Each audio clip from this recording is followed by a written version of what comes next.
Hi, it's me again with CorelDraw Tips and Tricks. Here's a pretty cool little graphic that I've added some more interactive fill tool to make it actually look like it's going underneath, but actually like it's shining off a light for the bend.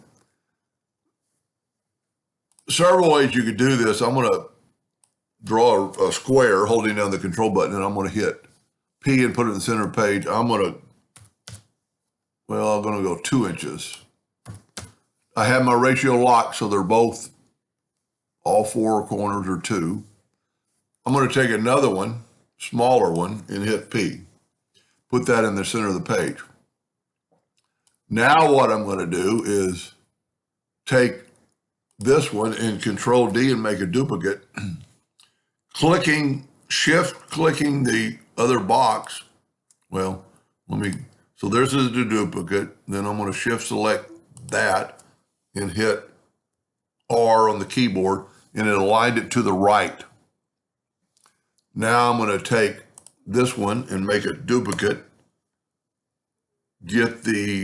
Hold down the shift and get this bar and hit B like in bottom, because that's what I need. I need this section.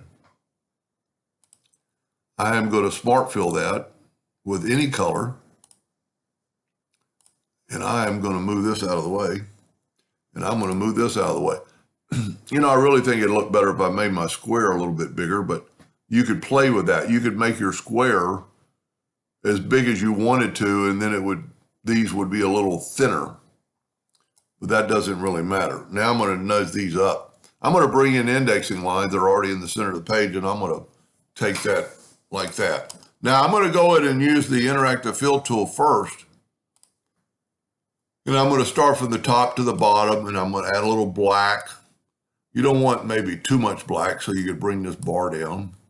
But then I'm going to go past with the green, and I'm going to add another green like right here, and maybe even another green, just kind of give it a little bit of shine. And then I'm going to put a white between the top 2 greens.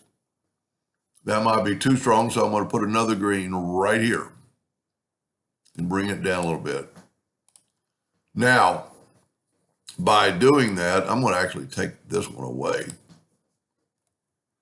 and bring this down. I think that looks pretty good. I could actually, take this further down, and you could play with this as long as you wanted to. So I pretty much got it the way I want. I'm going to go ahead and Control D and make a duplicate of it. I think I actually hit it twice. Yep. So I'm just going to Control D, double click on the X and put it here. Now I think I minutely moved that. Then I'm going to rotate it and see I only got one copy. So I'm going to Control D now again, because I backed up. I'm going to rotate it 90 degrees. Control D, Control D. Now we got all the same colors, but to get our interactive fill tool, all we have to do is change these 3 colors by adding color in the reason I'm doing this, because now they're all going to be in the same spot, the same black, the same white. So then I click on this one and I'll make it this color.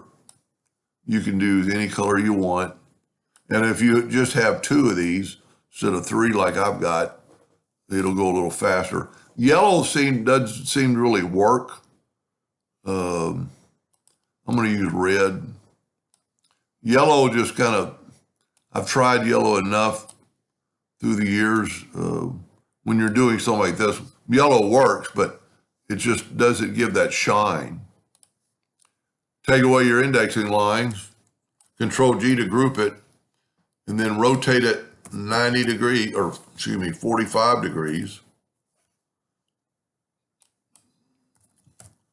I don't know why you'd want to do that, but it does make it stand out. And then we'll use a black box like I've been using a lot lately.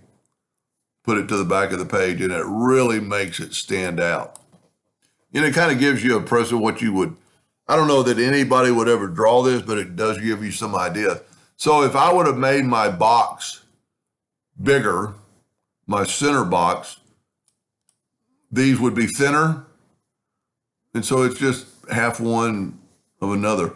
If you do not do this line right here, which is by doing that, it gives you this part, because if you don't, this part will be blocking out that tip if you didn't have that line there. Anyway, I hope that helped a little bit. Thank you for watching.